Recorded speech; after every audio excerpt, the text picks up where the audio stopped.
general.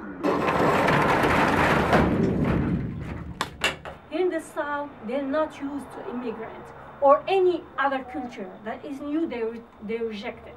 They refuse it. But I belong here. Why I belong in Charleston?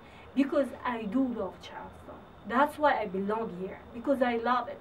And I can't leave it just like this because sometimes they reject me. No, they will, maybe if they reject me, in the future, their children, they will not reject my children. And they won't reject, as generations goes on. People goes on. We'll combine together. And the people, they have to learn how to get together. Whoever you are, how much, it doesn't matter. That's what they have to learn. But things will be better by the time. Hopefully. The time will change. As time goes by. As time goes. Yeah. It's gonna be okay. I don't know if you get what I'm saying, but anything that comes in this existence, coming to reality, comes from here first. So I mean, I thought it up first, and then it just started to manifest. So it may sound a little strange or whatever to you. I don't know. Well, actually, I belong anywhere I go because I have the right to do whatever I want to do, the freedom of speech. Politician plays a lot of roles in what goes on in today's society. But if we allow politicians and other human beings to judge us and let us do what they want to do, then how can we expect to live how we truly want to live? We got to do what we want to do, regardless of what they say. I mean, one of my really good friends from high school, I call him my brother. He's actually Mexican American. He was born in Mexico, but his family moved here when he was, too young to have a say-so. But he's not actually a citizen, so some of his rights aren't there. I mean, for him, he doesn't have a choice. He can't go back to Mexico. He doesn't really have anything there. His family's here now. He's not a citizen. I mean, and it's nothing he can do about it. I don't think a lot of people appreciate just how low people can descend. I don't think a lot of people understand that, if everything was fine in the country you're from, or if you could eat every day, or if you knew that your children could eat every day and that you could be happy, then they wouldn't leave their country. No one wants to leave. And I've never seen such heartache as people missing their families and their culture and everything that they know and they grew up with. So the fact that people leave their families to try to seek something better, to another culture, another place that they've never been, should speak to that need that they have for something better. Well, I think we all belong where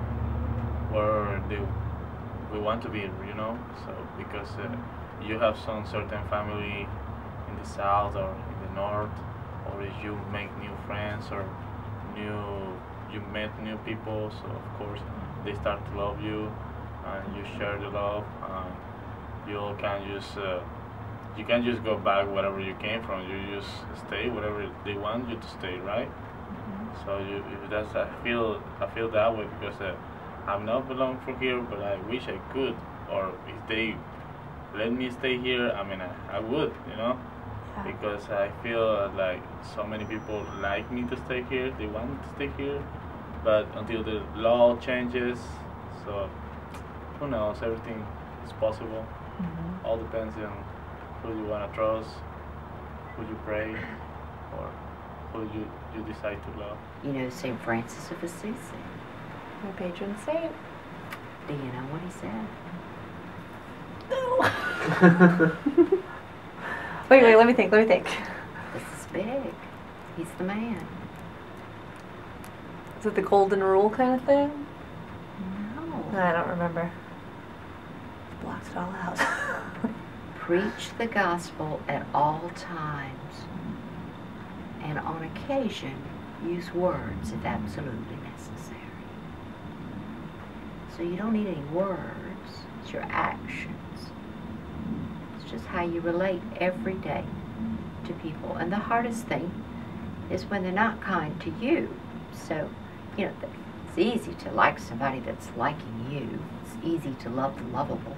But the challenge is when you have these very fearful, bullying, awful people that their outer actions have manifested into the most unpleasant of humans. So that's the challenge, is to stay in that St. Francis mind. So the question is, what communities are you not a part of that you stand with, so that you support? I'd say the Jewish community. Okay. And Why is that? Well, being Palestinian, it's like you're either with or you're against. There's no way, you know, you're either on that side or this side. You can't be at one. And I think the media portrays it so bad because we are at war together, but if you really mingle down and come down to it, they're just trying to get by like we're trying to get by. You know, they're not involved with the war. They're just here to make a life of their own. They're trying to follow their set of rules and religion-based things and live. Same thing with us. We're not here to do anything wrong. We're trying to live and follow our religion and so on. So I think just to like cross off the boundaries and be like, yeah, I am okay with you as a Jew, as somebody who's probably somebody related to you is attacking our country, but I have nothing to do with that. We're just here, you know, that kind of thing. I mean, I feel as though people try to go by the Bible, but in the Bible, it doesn't say that gay or homosexual is a crime. You know what I'm saying? It states that, like the Lord said, come as you are. Because at the end of the day, only person you can be is you. The Lord knows what you're going to do before you do it. So why sit there and criticize me when I'm not criticizing you for your preference? That's how I look at it. If you straight, okay, you straight. I'm gay. I eat pussy, you suck dick. What's your point? You know what I'm saying? But he also does say, like, you know, whoever did not commit a sin, cast the first stone. And a lot of people who commit sins still cast the first stone. So I don't understand it. A team playing basketball, if they're all thinking the same thing and they're on the same page, things will happen. And they'll win the game because they're all in sync and they're synchronized. And their will is to win the game. And it's all dependent on who's all in sync. But you can see that in games. You can see it in church. If they want to build up church, everybody's in sync, want to build a church. Guess what? The building gets built. It's the same thing what you're talking about. So yes, there is power in groups. But it always still comes back from that individual where you're thinking and what you want to accomplish. So what you are doing is it's pretty much the same thing what you're doing. You're doing the same thing. But you're doing it in I don't know how many people you started from small and then you work your way up. My partner's black, and like his family loves me, my family loves him, and my family likes me all right. And but no, but like, you know, when we go to Christmas at his house, there's like 25 people. And I mean, I see all them regularly, and I mean, we really are just like family. And I don't really, you know, the first time you're the only, it's important to go and be the only white person in a room full of like 25 black people. Like, because the first time you really do it, then you realize how black people feel all the time. You don't realize what your race is until you're the only one of that race. But that's why black people always feel like they're black. They go around life feeling like they're black every day, unless they're in a black neighborhood. And then you become the white guy. To them and to yourself, you suddenly become a white guy. I don't walk down the street and think, oh, I'm a white guy. I think it's a big part of Charleston in particular, the black community. Absolutely, absolutely. It was built by the black community, and it was built by the black community. Me being a builder and a carpenter, it was built by their hands. I mean, they built these buildings, you know, and they have a sweat equity. Yes. In these properties, and it's very, very important they're a very important part of the Charleston culture. It wouldn't look like it does now if these people weren't around to build these places. So what are your thoughts on how we can make Charleston a place where everybody feels like they belong?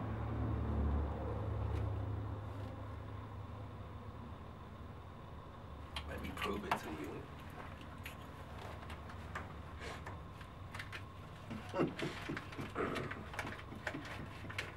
Well, I don't have a single. I don't have a penny But it started from this. Money. Money rules the world. I don't care what no one says, but it's the truth. I just want people to live comfortably. There's enough money for everybody. Yeah, There live shouldn't be a comfortably. homeless person in this world. Everything should just go smooth. This is why everybody's out there killing and things, because they need those things. If you ask me. It's all about the choices you make in life. That's right, but hey, it's all about the choices you make. It started for the Some things that they people needed. are less fortunate than others. It's cold as crap. Some people go to school, get a good education, and work Well, hard for what they want. What time is it? You know, I mean, nobody wants to be moved from where they're living. I mean, like the latest thing on the news is where they're trying to move, I think, Sanders Clyde Elementary. And a lot of people are really upset about that, and they have a right to be. You know, there's nothing like, whenever I bought my house in North Charleston, one of the things I thought of when I bought the house was, I want to be able to walk my son to school or let him ride his bike to school. Like, that's an experience within itself. It's different than riding a bus. These parents want the same thing for their kids. It's that feeling of community, being able to go out, you know, walk out of your house, walk 3 blocks to the school, drop them off, or pick them up from school. It's the memories that you make when you're walking along the way. It's the little things that you remember when you're a little kid and you're like, I remember stepping over that cracked sidewalk. I remember when they paved it and I wrote my name in it. Those are memories that can't be replaced whenever you're riding a bus. And they have every right, just like any other kid, to live in the neighborhood that they live in and not be moved. You know, I feel like the land that they're on, it needs to be preserved, and they need to continue to build communities just like that. I understand that there's land that people are selling, but they should be able to live in that area. And they should also be able to keep their schools, and they should be able to, you know, function within their community. I mean, you can see down here, it used to be, they got this building down here, it used to be a neighborhood over here where they got the aquarium. They pushed them out. They made up an excuse about the water was bad. All of a sudden you built a big building. So yes, I see that. And the only way you can change that is people have to come together as a group. One person is not going to change it. I know I can't change it. Like when you go down to the Battery, that's I don't. Is it the history? Is it? Well, yeah. What is there that's creating that? Well, it is the history, you know, and a lot of people kind of see. Well, let me say this. You know, rice was an incredible crop here, and rice would never have been able to be farmed here if it wasn't for the knowledge that Africans brought, specifically West Africa, brought over. They brought the tools, the knowledge of how to run the water through the fields. They, you know, obviously they labored in the fields, but it was a real knowledge that they brought, and rice. By force, but not by choice. Right. I mean, it was the West Africans who had a lot of knowledge of rice were valued much more monetarily, for example. Yeah, I mean, obviously not by choice, but so, you know, those people also physically built the city, you know, and at the point when rice was booming, that's when a lot of those houses right on the Battery were built over imports and that kind of stuff. So, let me see if I can say it a little bit more succinctly, though.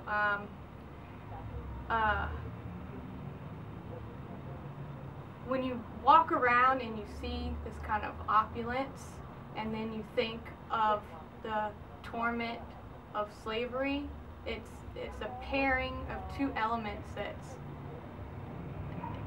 it's just kind of hard, you know.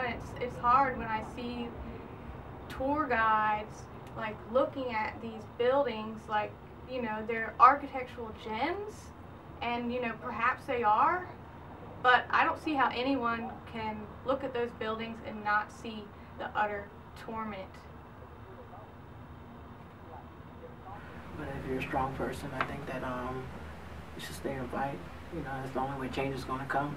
You let it just sit there and be the way that it is, it's never going to change. You know, you have to fight for what you want.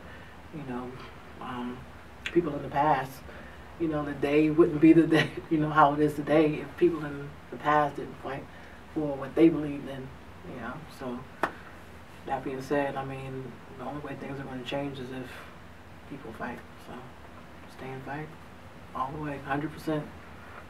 They'll never give up. I think immigrants belong because just like being gay, bisexual, and so on, we just trying to fit in and make a life for ourselves. We don't want to be judged by where we're from and you know, where we were born. We just want to be seen like everybody else. As long as we're not causing problems, we shouldn't have any problems towards us.